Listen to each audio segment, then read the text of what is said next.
Arham junior college की तरफ से मैं आपकी हिंदी की अध्यापिका। आज की कक्षा में हमारे FI BCom का सेकंड सेमेस्टर का नया पाठ जो काव्य साहित्य का पाठ है वह हम पढ़ने जा रहे हैं। सच्चिदानंद हीरानंद वात्स्यायन अज्ञेय जी के बारे में जानकारी प्राप्त की।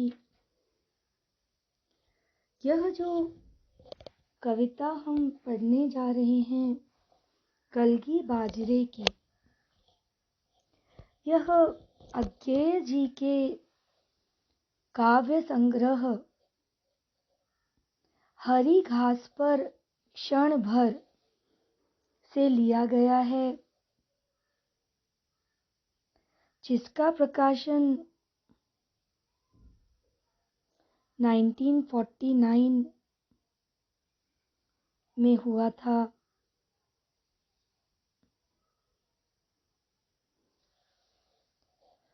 इसके माध्यम से कवि को प्रयोगधर का कवि कहा गया।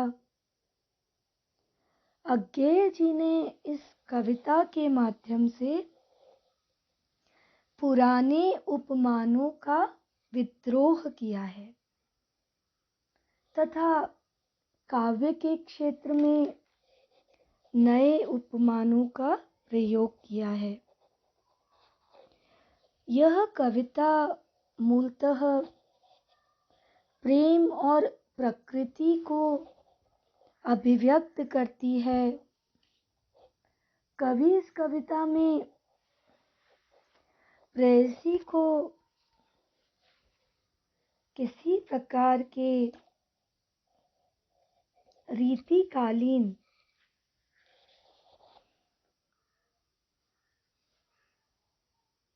उपमानों जैसे कुमुदनी, तारा, चंपे की कली के साथ तुलना नहीं करना चाहता।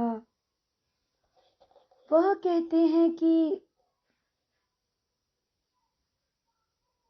जो ये पहले वाले उपमान हैं जिन्हें कवियों ने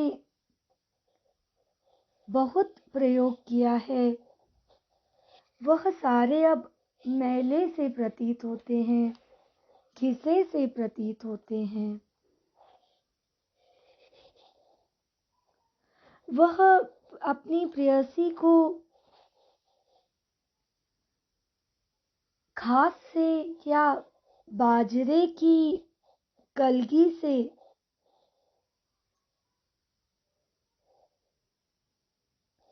तुलना करना चाहते हैं और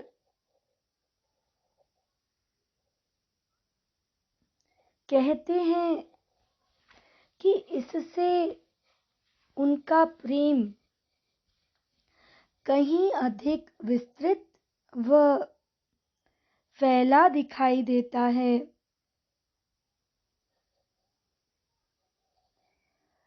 कविता का पाठ करते हैं। कलगी बाजरे की हरी बिछली घास, डोलती कलगी छरहरी बाजरे की।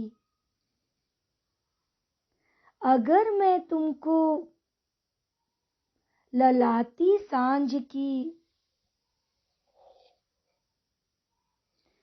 के नभ की अकेली तारिका अब नहीं कहता, या शरद के भोर की निहार न्यायी कुई, टटकी कली चंपे की वगैरह, तो नहीं कारण कि मेरा हृदय उथला या कि सूना है, या कि मेरा प्यार मैला है, बल्कि केवल यही ये उपमान मैले हो गए हैं। देवता इन प्रतीकों के कर गए हैं कूच। कभी बासन अधिक घिसने से मुलम्मा छूट जाता है, मगर क्या तुम नहीं पहचान पाओगी तुम्हारे रूप के तुम हो, निकट हो इसी जादू के। निजी किस सहज गहरे बोध से, किस प्यार से मैं कह रहा हूँ। अगर मैं यह कहूँ बिछली घास हो तुम, लहलहाती हवा में कलगी छरहरी बाजरे की। आज हम शहरातियों को पालतू मालंच पर संवरी चूही के फूल सी सृष्टि के विस्तार का, ऐश्वर्य का, औदार्य का कहीं सच्चा कहीं प्यारा एक प्रतीक बिछली घास है।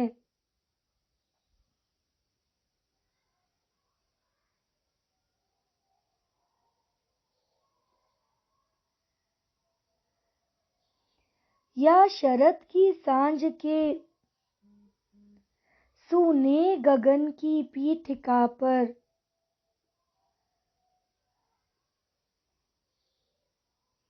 डोलती कलगी अकेली बाजरे की।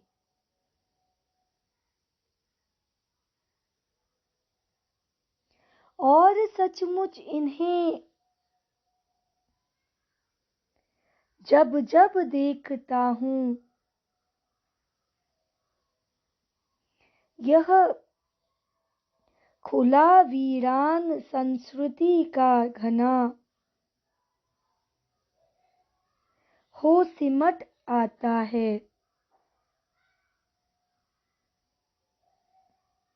और मैं एकांत होता हूँ, समर्पित। शब्द जादू हैं, मगर क्या यह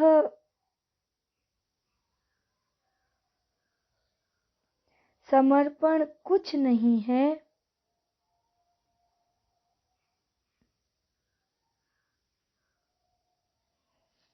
आइए कठिन शब्दों के अर्थ समझते हैं। बिछली,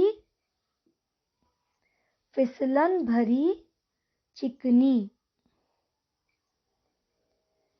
डोलती,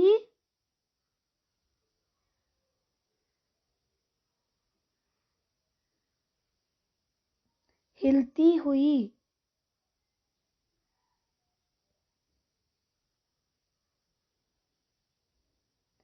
छरहरी, दुबली पतली।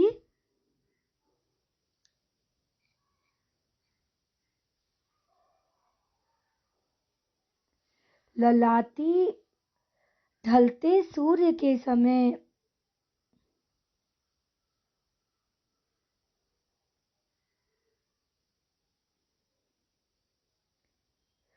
आसमान संझा लाल होती सी प्रतीत होती है।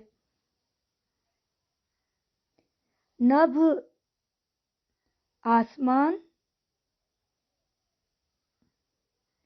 सांझ शाम,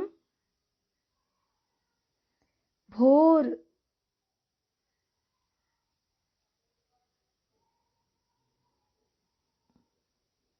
सवेरे के समय को भोर कहा जाता है।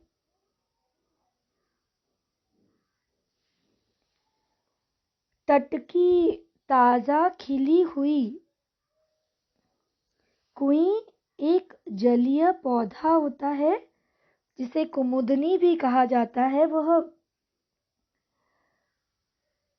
कमल के जैसा बड़ा नहीं होता, उससे थोड़े छोटे साइज का फूल है कुई। उथला कम गहरा।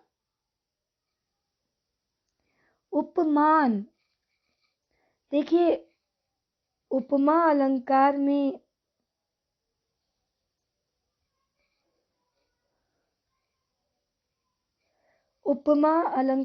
उपमेय और उपमान होते हैं, समझना पड़ेगा आपको।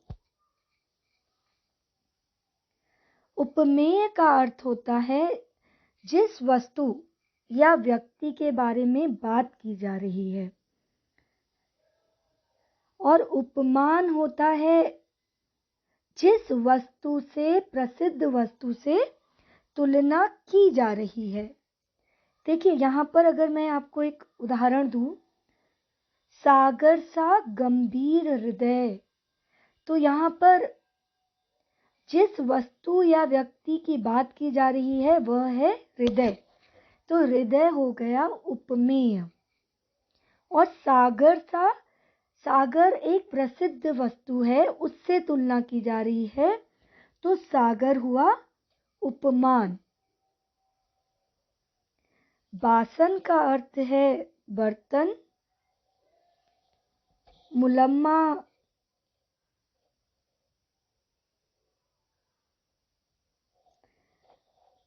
बर्तन पर चढ़ा पानी या बर्तन पर चढ़ी चमक को मुलम्मा कहा जाता है।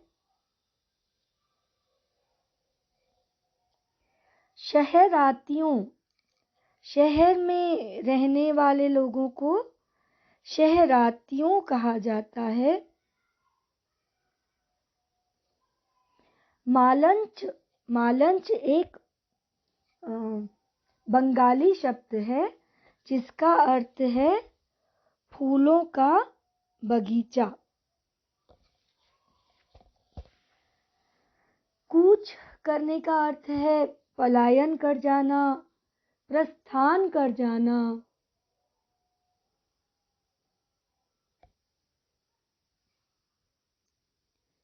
बोध, जब कुछ किसी बात का बोध हो, किसी बात का ज्ञान होता है। सृष्टि का अर्थ है संसार। औदार्य मतलब सहनशीलता। पीठ का आधार या पृष्ठभूमि संस्कृति, सृष्टि। एकांत अर्थात अकेला। समर्पित का अर्थ होता है खुद को बलिदान कर देना, न्यौछावर कर देना। वीरान का अर्थ है सुनसान। बाजरा एक प्रकार का अनाज होता है, बाजरा। तारिका का अर्थ है तारा, नक्षत्र। निहार का मतलब है कोहरा, सर्दियों में आपने फॉग देखा होगा, पाला जिसे कहते हैं। न्यायी मतलब ढकी हुई, वगैरह अथवा। सूना भावना शून्य। यहाँ पर देवता इस प्रतीकों से का अर्थ है अभिव्यक्ति की जो क्षमता है किसी प्रतीक में, तथा पालतू का मतलब है घर में तैयार किया हुआ। पालतू मालंच का मतलब है घर में तैयार किया हुआ बगीचा। आइए अब इस पाठ का स्पष्टीकरण देखते हैं।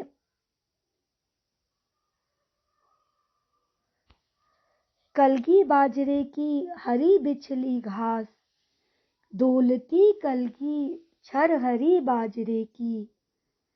अगर मैं तुमको ललाटी सांझ के नभ की अकेली तारिका अब नहीं कहता, या शरद के भोर की निहार न्यायी कुई,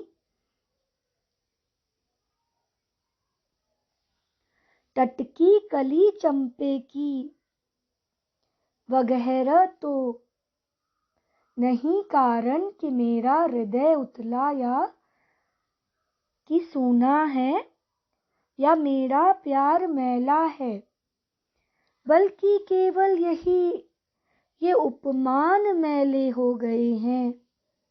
देवता इन प्रतीकों के कर गए हैं कूच। इसका अर्थ समझते हैं। संदर्भ देखिए, प्रस्तुत अवतरण हीरानंद सच्चिदानंद वात्स्यायन अज्ञेय द्वारा लिखित कविता कलगी बाजरे से ली गई है। इन पंक्तियों में कवि अज्ञेय अपनी नायिका को हरी बिछली घास तथा बाजरे की छरहरी कलगी कहते हैं। हरी चिकनी घास और डोलती हुई छरहरी बाजरे की कलगी कहते हैं। कवि कहते हैं कि मैं अपनी नायिका को लाल होती सांझ, संझा, शाम के आसमान की अकेली तारिका अर्थात तारा, नक्षत्र नहीं कहता, मैं उससे तुलना नहीं करता, या मैं उसकी तुलना शरद, सर्दी की सुबह की भोर अर्थात सर्दी की भोर अर्थात सर्दी की सुबह की कोहरे भरी सुबह की ढकी हुई कुमुदनी भी नहीं कहता, कोई भी नहीं कहता, और न ही मैं उसे कुमुदनी के अलावा चंपे की कली, चंपे की ताजा कली भी नहीं कहना चाहता जो अभी अभी खिली है। तो इसका कारण यह नहीं है, तो इसका कारण यह नहीं है कि मेरा मन कम गहरा, मेरा हृदय उथला या कम गहरा है, या फिर उसमें सूनापन है। ऐसा भी नहीं है कि मेरे प्यार में कोई कटुता या कमी है, या मेरा प्यार मैला है, बल्कि मुझे ऐसा लगता है, कवि कहते हैं कि ये सारी बातें, तारों का प्रकाश, कुमुदनी की निर्मलता, चंपे की कली की मादकता, यह सब पुराने जमाने के उपमान हैं। और इन प्रतीकों में जो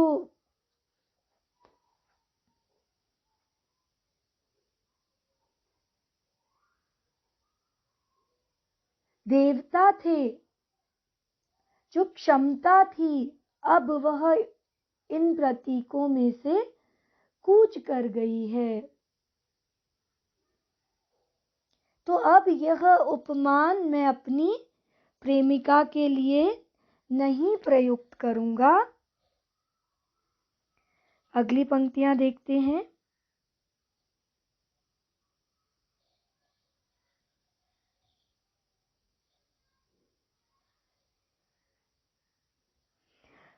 कभी बासन अधिक घिसने से मुलम्मा छूट जाता है, मगर क्या तुम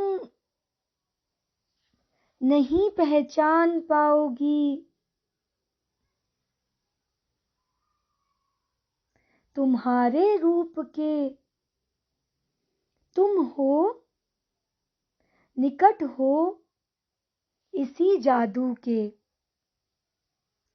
निजी किसी सहज गहरे बोध से, किस प्यार से मैं कह रहा हूँ। अगर मैं यह कहूँ, बिछली घास हो तुम, लहलहाती हवा में, कलगी छरहरी बाजरे की। कवि कहते हैं कि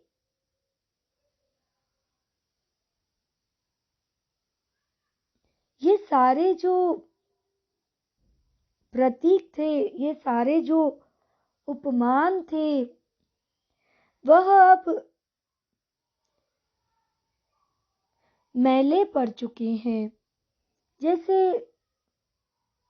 कभी बर्तन को अधिक घिसने से बर्तन के ऊपर मुलम्मा अर्थात जो चमक होती है वो निकल जाती है और बर्तन भद्दा दिखने लगता है। ऐसे लगता है कि वह पुराना पड़ गया है। वैसे ही ये जो उपमान हैं, ये इतने अधिक प्रयुक्त किए जा चुके हैं कि इनकी चमक गायब हो गई है।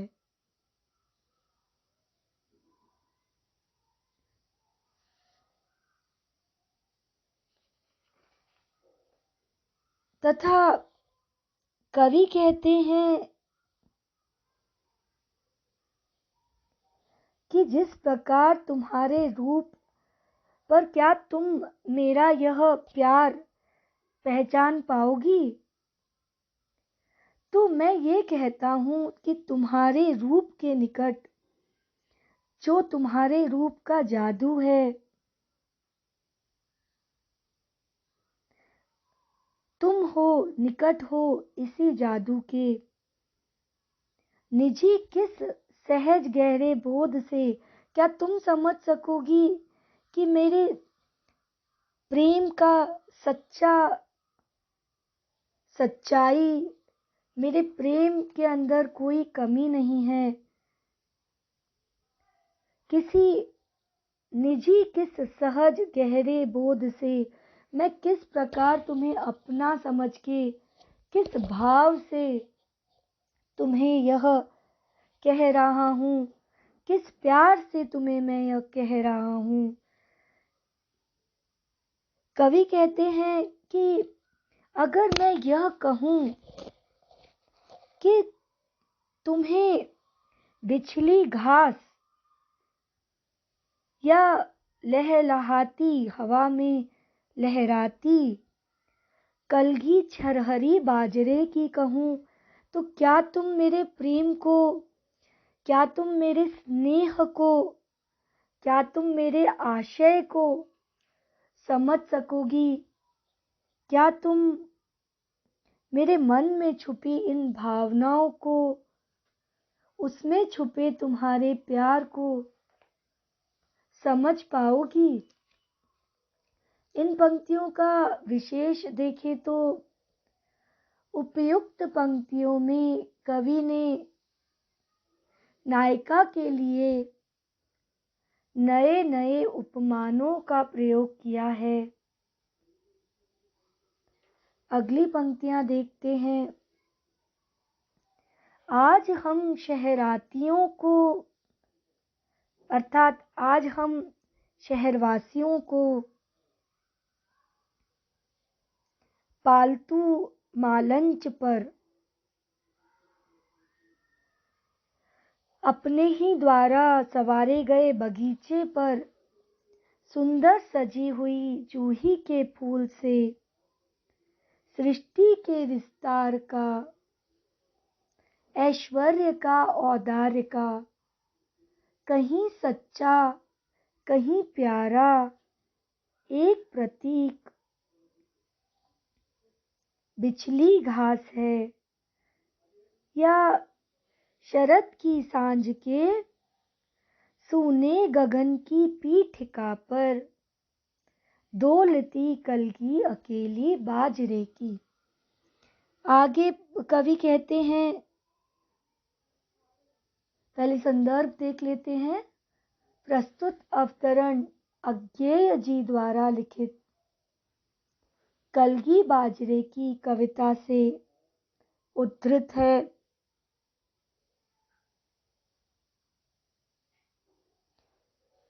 प्रस्तुत कविता में कवि कहते हैं,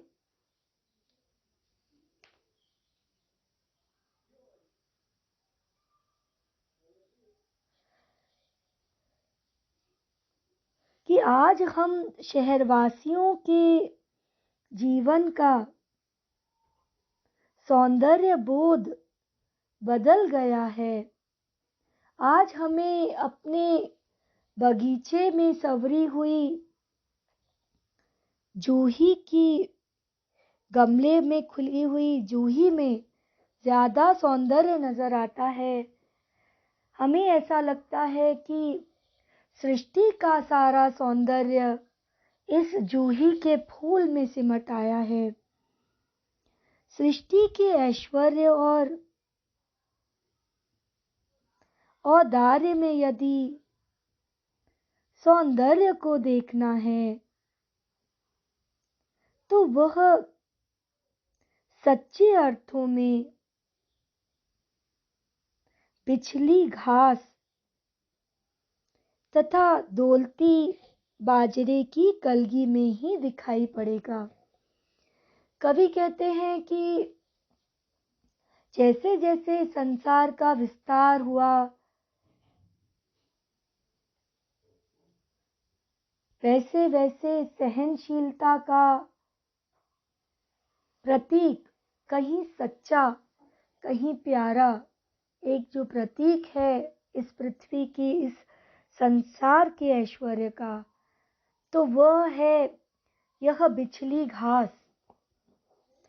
या तो फिर सर्दी की सांझ में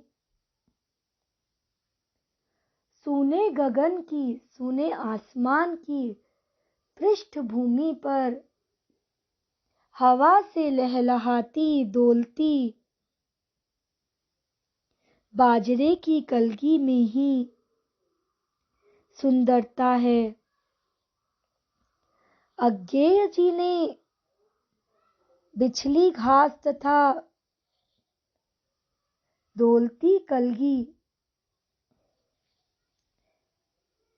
छरहरी बाजरे की कहकर नायिका को और उसके छरहरेपन को बहुत सुंदरता से दर्शाया है। नारी की सुदृढ़ देहष्टि का उससे अच्छा उपमान और हो ही क्या सकता है। हवा में डोलती बाजरे की कलगी यौवना के अलहड़पन और मस्ती का परिचायक है।